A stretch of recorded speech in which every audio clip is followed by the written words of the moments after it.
فضل خان بھائی نے سوال کیا کہ عورت کا چہرے کا پردہ کرنا فرض ہے؟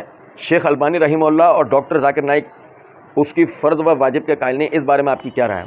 دیکھیں، میری رائے کی تو کوئی حیثیت نہیں ہے، اور میں جب کبھی رائے کسی مسئلے میں دے بھی دوں تو بس کوشش یہی کیجیے گا کہ اس کے لیے علماء سے رجوع کر لیجیے گا، وہ سمجھ لیجیے کہ وہ رائے میں غلطی ہوگی انشاءاللہ۔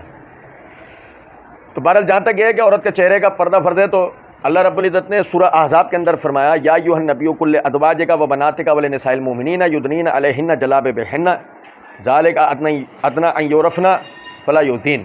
اے نبی اکرم صلی اللہ علیہ وسلم، آپ اپنی بیویوں کو اور مسلمانوں کی بیٹیوں کو، اپنی بیٹیوں کو اور مسلمانوں کی بیٹیوں کو، مسلمانوں کی عورتوں کو اس بات کا حکم دیتے ہیں جب وہ گھروں سے باہر نکلا کریں تو اپنے اوپر کپڑے ڈال لیا کریں۔ یہ بہت معمولی سی بات ہے کہ وہ ان کی شناخت، ان کی پہچان اسلامی ہو اور وہ ہر قسم کی اذیت اور تکلیف سے محفوظ رہیں۔ اب یہ ایک بات سمجھیے گا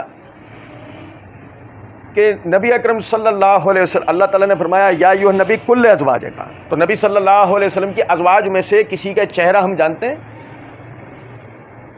بھائی توجہ کیجیے گا، ہم نے نبی صلی اللہ علیہ وسلم کے ازواج میں سے کسی کا حلیہ مبارک آج تک پڑھا ہے، کسی کتاب میں دیکھا ہے؟ دیکھو آیت کی ابتدا کس طرح ہو رہی ہے، کل ازواجک و بناتک، اب اپنی بیویوں سے کہیں، آپ اپنی بیٹیوں سے کہیں۔ تو رسول اللہ صلی اللہ علیہ وسلم کی جو بیٹیاں ہیں، کیا ہم ان کے چہرے کے ناک و نقش نعوذ باللہ جانتے ہیں؟ سیرت میں کہیں لکھا ہے؟ فاطمہ رضی اللہ تعالیٰ نے کہا تھا، رقیہ کا یہ تھا، زینب کہتا، ام کلثوم کہتا، رضوان اللہ علیہم عنہن، کسی کے بارے میں بھی نہیں جانتے نا۔ وجہ کیا ہے کہ اگر چہرے کا پردہ فرض نہیں ہوتا اس آیت میں جو اللہ کہہ رہا یا ایھا النبی کل ازواجک و بناتک، اے نبی صلی اللہ علیہ وسلم آپ اپنی بیویوں اور اپنی بیٹیوں کو کہیں، تو انہوں نے پردہ کیا، اور ایسا کیا کہ آج ہم ان کے چہرے کے خد و خال نہیں جانتے۔ کسی نے مطلب صحابیات، اس زمانے کے خواتین، ان تک سے بھی ایسی کوئی مرویات نہیں آتی جن میں ان کے چہرے کا ہمیں پتہ لگتا۔ اچھا چلیں اسے پھر آیت کا اگلا حصہ وَنِسَاءِ الْمُؤْمِنِينَ، وَنِسَاءِ الْمُؤْمِنِينَ، اور مسلمانوں کی عورتوں سے کہیں۔ اب سوال یہ پیدا ہوتا ہے، نبی کی بیویاں اور ان کی بیٹیاں ایسا پردہ کر رہی ہیں کہ آج تک ہمیں ان کا حلیہ نہیں پتا، تو عام مسلمان عورتوں کو بھی تو اس کے ساتھ ہی اللہ نے وہ حکم دیا کہ یا ایھا النبی کل ازواجک و بناتک ولنساء المؤمنین یدنین علیہن جلابیب، یعنی جب وہ نکلیں ان کے چہروں پہ جلابیب، ان کے جلبیب ہونے چاہیے، پردے، چہروں کے پردے، چہروں کے کپڑے ہونے چاہیے۔ نہیں سمجھے کچھ بات؟ اچھا پھر اس بات کو سمجھیں، صحیح بخاری کتاب المناسک کے اندر حدیث ہے کہ نبی اکرم صلی اللہ علیہ وسلم نے فرمایا کوئی عورت بھی دوران حج چہرے کا پردہ اور ہاتھوں کے دستانے نہ پہنے۔ کوئی عورت بھی، اب کوئی عورت میں آپ اپنی بیوی اور بیٹیوں کو تو نہیں کہہ رہے نا بھائی، ساری عورتوں کو کہہ رہے ہیں نا، کوئی عورت بھی حج کے وقت میں اپنے چہرے کا پردہ اور ہاتھوں کے دستانے نہ پہنے۔ اس کی حکمت سے بھی بحث نہیں کہ یہ حکم کیوں دیا گیا، اس سے بھی بحث نہیں۔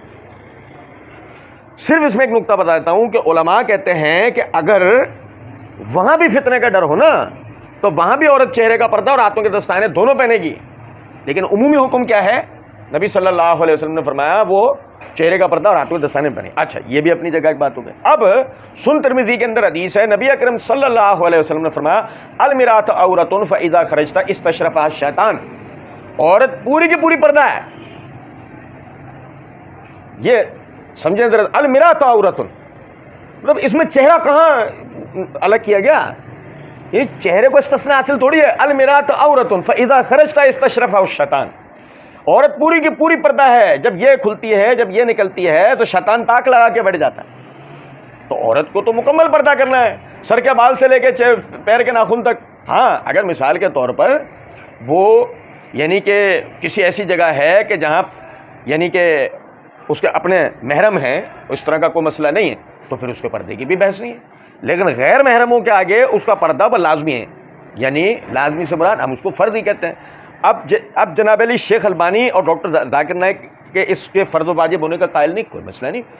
کچھ اور بھی علماء کرام کے میں بھی آپ کو نام بتا سکتا ہوں کہ وہ بھی قائل نہیں ہے، لیکن میں آپ سے وہی عرض کروں گا انتہائی معذرت کے ساتھ کہ اگر یہ حضرات اس کے دلائل رکھتے ہیں تو ٹھیک ہے، اور یہ جو دلائل میں نے بیان کیے ہیں بطور طالب علم ان کے وہ جواب دیتے ہیں اور وہ جواب معقول ہیں، معقول و منقول ہیں، یعنی کہ وہ جواب بنتے ہیں اس کے، تو ہمارے سر آنکھوں پہ۔ اور اگر اس طرح نہیں ہے تو یاد رکھیں کہ علماء کے تو اور بھی بہت سارے موقف ہیں، خود شیخ البانی اور ڈاکٹر ذاکر نائک حفظہم اللہ، یعنی کہ حفظ اللہ کے اور بھی کچھ موقف ہیں وہ ہم آپ کو بتا سکتے ہیں، لیکن آپ انہیں تسلیم نہیں کریں گے. تو اس لیے یاد رکھیں اس بات کو، علماء کے موقف کی بھی دلائل کی بنیاد پر پیروی ہوتی ہے، بے دلیل پیروی نہیں ہوتی.